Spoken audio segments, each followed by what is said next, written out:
Alors, t'as vu, t'as 2 jeux de cartes. Ouais. Tu choisis, tu me dis, je te Ok. dis. Allez, Mazar.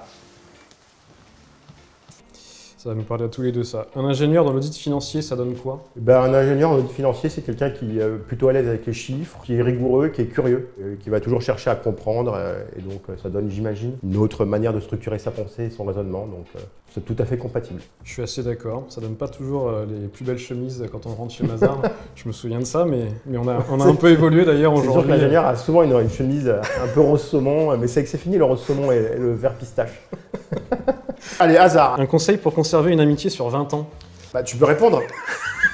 Comment c'est je complète? Ce qui est important, c'est de se voir régulièrement. Voilà, et tu le sais bien, on se voit, on essaie de se faire des réunions tous les mois. On cale dans les agendas comme si c'était professionnel, qu'on appelle comité de pilotage. Comme ça, voilà, au moins, ça donne l'impression que c'est professionnel. Et évidemment, un week-end tous les ans, à peu près au même endroit tous les ans, pour se retrouver à 10.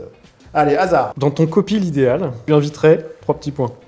Alors, dans mon copie idéal, en ce moment, j'inviterai un candidat aux élections présidentielles. Je pense qu'il y a plein de sujets polémiques et j'aimerais bien échanger avec eux autour d'un verre ou 2 verres même pour un peu nous pousser dans le retranchement de la polémique. Voire 3 ou 4 pour bien débattre. Pour bien débattre bien longtemps. Mazar, allez, on continue. Tu restes concentré un peu. Quel conseil donnerais-tu à un stagiaire chez Mazar? Ouais, alors le premier conseil, c'est de ne pas flipper à son premier jour de mission. Tu passes ce premier jour, voilà, il faut être très à l'écoute de ses managers. Il faut tomber évidemment sur une mission sympa parce que il y en a des plus. Enfin, sympa, c'est complètement subjectif, mais en tout cas, il faut un truc qu'on aime bien. Passer au tutoiement rapidement, même quand tu es en face à un associé, parce que moi ça me fait toujours bizarre quand les jeunes arrivent et qu'ils me vous voient. Ah ouais? Donc assez rapidement, je leur dis non, ça va pas le faire. Aussi assez rapidement, de ne pas partir dans l'excès inverse. Promo, on est entre jeunes, c'est la fête. T'es quand même dans le milieu professionnel. Tu peux vite partir de chaque côté. Ah, là, t'es rabat-joie, là. Ah non, bah, souviens-toi, il y a eu quelques soirées en semaine où le lendemain, Ouais. t'arrives, Mais bon, tu te ça, tâches un peu parce que t'es pas du tout en forme. Allez, Mazar. Quel souvenir gardes-tu de ton premier week-end d'intégration? Si, je m'en souviens, on avait quand même bien fait la fête. Ouais. Mais alors, je me souviens qu'on avait une chanson. Et notre chanson, c'était complètement ridicule. Et je pense que, je sais pas si on a gagné d'ailleurs, je m'en souviens plus. Et donc, c'était sur le poinçonneur des lilas. Et le refrain, c'était des petits tics, toujours des petits tics. Je me souviens. Et donc, c'était complètement ridicule comme refrain.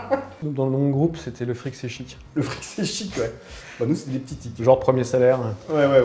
what else? Allez, hasard. Comment cultiver la proximité dans un cadre professionnel? Je pense que c'est important de créer la confiance, voilà, humainement. Donc, c'est un vrai travail d'être proche des gens, de connaître leur vie, de s'intéresser à eux, de créer des moments conviviaux, des moments, voilà, des apéros le soir, des déjeuners.